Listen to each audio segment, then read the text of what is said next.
అలాగే ఇక్కడ అమిత్ షా మీటింగ్ కూడా జరిగింది. అమిత్ షా మీటింగ్లో ఏముందనేది ఒకసారి చూద్దాం.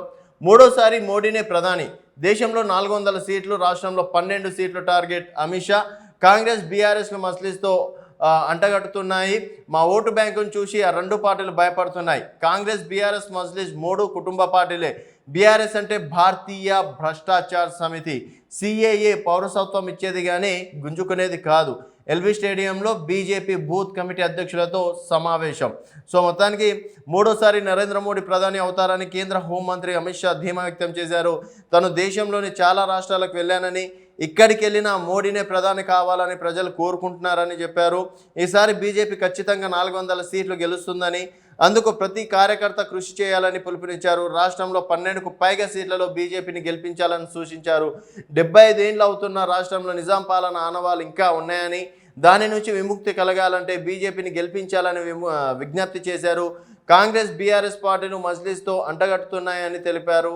ఆ రెండు పార్టీలు మజ్లిస్ ఎజెండాగానే పనిచేస్తాయని చెప్పేసి ఆరోపించడం అనేది జరిగింది. సో మొత్తానికి ఇక్కడ కీలకంగా మాట్లాడుకోవాల్సింది ఏంటంటే, దేశంలో 400 స్థానాల గురించి నిన్న అమిత్ షా చెప్పడం అనేది జరిగింది.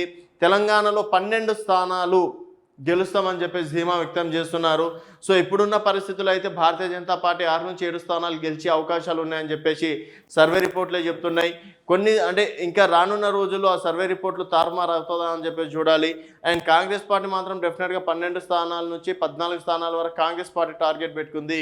బీఆర్ఎస్ పార్టీ అట్లీస్ట్ ఒక 5 స్థానాలన్నా గెలిస్తే బీఆర్ఎస్ ఉనికి ఉండే అవకాశాలు ఉన్నాయి. లేకపోతే ఉనికి మరి చాటుకుంటుందా? ఎందుకంటే అంటే టీఆర్ఎస్ పార్టీ గురించి, ఇప్పుడు బీఆర్ఎస్ పార్టీ గురించి కూడా మాట్లాడుకుంటే 2000 సంవత్సరంలో అంటే పార్టీ పెట్టారు.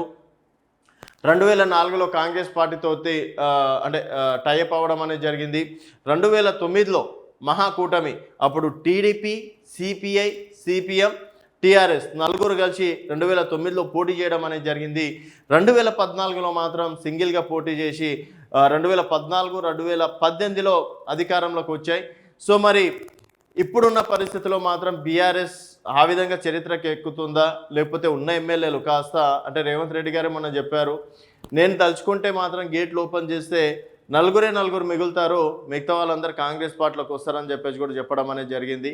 మరి బీఆర్ఎస్ పార్టీని కాపాడుకునే బాధ్యత ఇప్పుడు కేసీఆర్, కేటీఆర్ది ఉంది. కాబట్టి చూద్దాం మరి ఎంపీ ఎన్నికల్లో ఈ 3 పార్టీలలో ఎవరు సత్తా చాటుతారు అనేది చూడాలి.